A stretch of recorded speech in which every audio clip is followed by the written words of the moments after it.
Hi again folks, it's Ash from glassfusing.com.au here again, and today I'm going to do a kiln repair demonstration video with this Crest 89E. What we're going to do today is replace both of its relays, and for that we're just going to need a screwdriver, flat blade screwdriver, to take the screws out of the side here to open up the control box, either a pair of pliers or a socket set, just for removing the retaining nuts that hold the relays in place. The pliers will work, the sockets are slightly nicer. Yeah. Anyway, we'll get cracking in just a second. Just a quick overview of your kiln itself. All you've got inside it are some elements, which are what makes it hot. You've got a controller, an on-off switch, there's a little fuse, there'll be a little fuse somewhere on yours as well. Inside you've got either a couple of relays or a relay and a contactor, and you'll have a transformer to take, in our case, 240 volts down to the 12 and 12 center tapped that the Bartletts need. Alright, without much further ado, let's get cracking. First off, all we're going to do is take the screwdriver, and I think you can just see those screws there. There are just two screws on this side that hold the controller box to the kiln.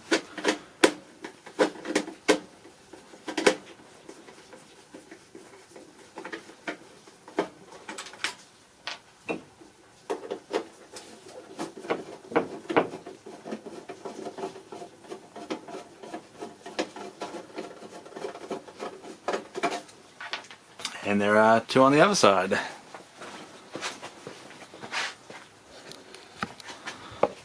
So I know it's not going to be exhilarating undoing two screws, but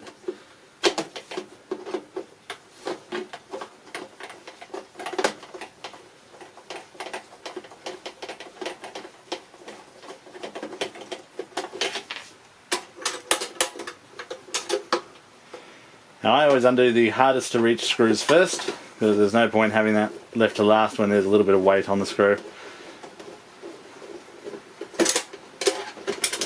Ready to that. Okay, so that's all four screws off. Now I'm going to move you again. Alright. So once we've got all four screws out, that will allow the box to open up and expose the internal bits and pieces. Can we see that properly? Almost. Okay, so it looks a slight mess in here, but it's nothing to worry about. Again, as we have down the bottom here is the transformer.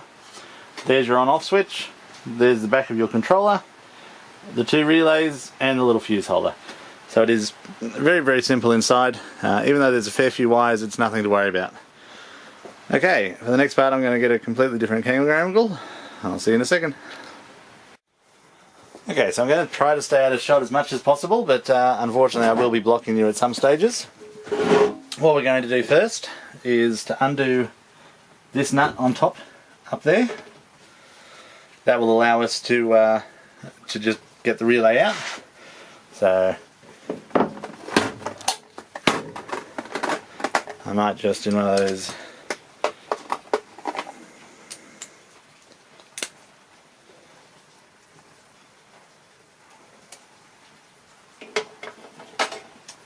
put the right size socket on.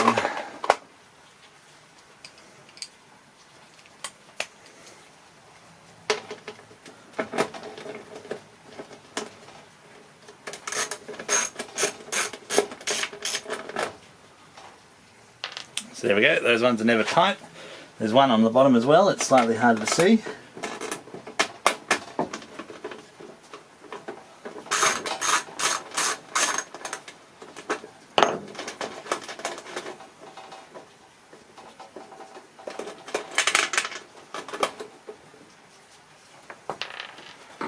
There we go, so now that those two are out, this relay itself is free.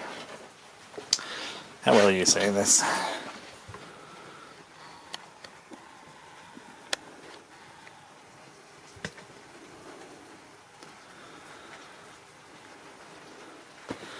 There we go, so now that those two nuts are out, this relay here all moves around. Now the trick to doing this is just to make it easier on yourself, remove one wire. I'll do the top right one for example, and then put it on the new relay. And the next one, I'll do the one under that, and put it on the new relay. If we keep on doing like this, we're never going to get it wrong. Next one, from the top right, onto the top right.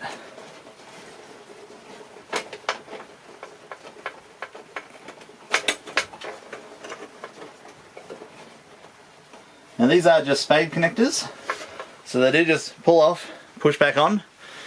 Some of them will be a little bit more stuck than others, but all you have to do is just wiggle it a little bit as you pull, and it will come out.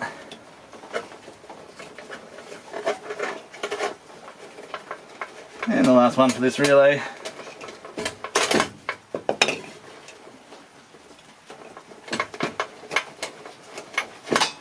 Okay, so we have just swapped a relay.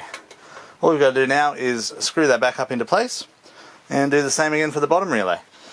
Now you do always want to swap relays in pairs, so if there are two of them, you want to swap both of them at the same time. If one's damaged, then there's a good chance the other one is. It's not worth taking the risk anyway, you've already got this open. So once we've done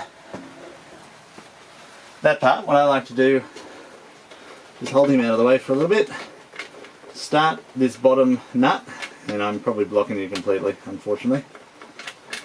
Start the bottom nut, just move him down into position just so he's sitting over the top of the nut. That will start holding him. And then start the top nut just the same as you did on the bottom.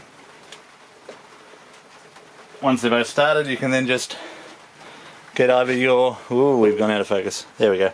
Once we've got them started, we can either use the socket again, or just use a pair of pliers. Sockets are easier, pliers do work, so don't worry about running out and buying a 9mm thin-walled socket if you don't have one. A pair of pliers are just fine and dandy. Now, these don't have to be done up tight, all you're doing is snugging them up just to hold the relay in place.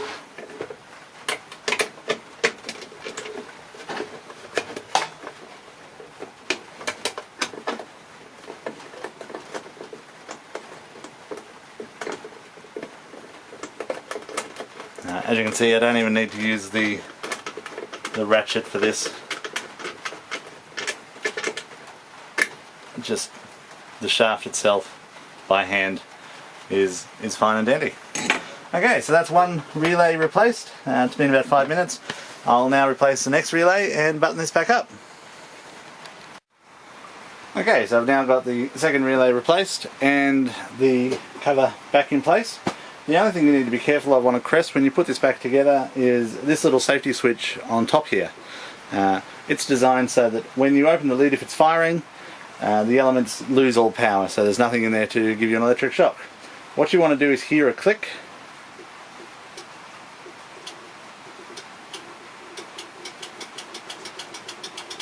Hopefully that was loud enough for you to hear it on the camera. I'll also just close the lid. And as we close the lid, we should hear the same click.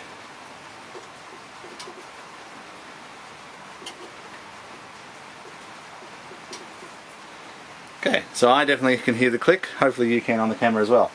One thing I should also point out, while I was doing this cable is completely unplugged. The kiln's off, doesn't matter what we do, and certainly your first step should be to unplug the kiln, turn it on and off a few times just to get rid of any residual current.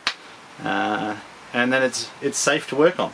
You're not breaking the mains when you do this, and they are just spade connectors, so whilst, yes, admittedly some people feel more comfortable if they've got a kiln specialist in their area to do it, if you don't, it is a relatively simple task to give it yourself a go. If you buy a second-hand kiln that's dead, it could be a very, very cheap way to resurrect a kiln. More than likely it's going to be a relay rather than an element. So anyway, it's worth a go, it's worth a look, it's worth a test, and I hope you have a successful repair. Alright folks, again feel free to contact us at info@glassfusing.com.au, leave a message here or come to the website, which is www.glassfusing.com.au, and we'll give you any help we can. Have a great day.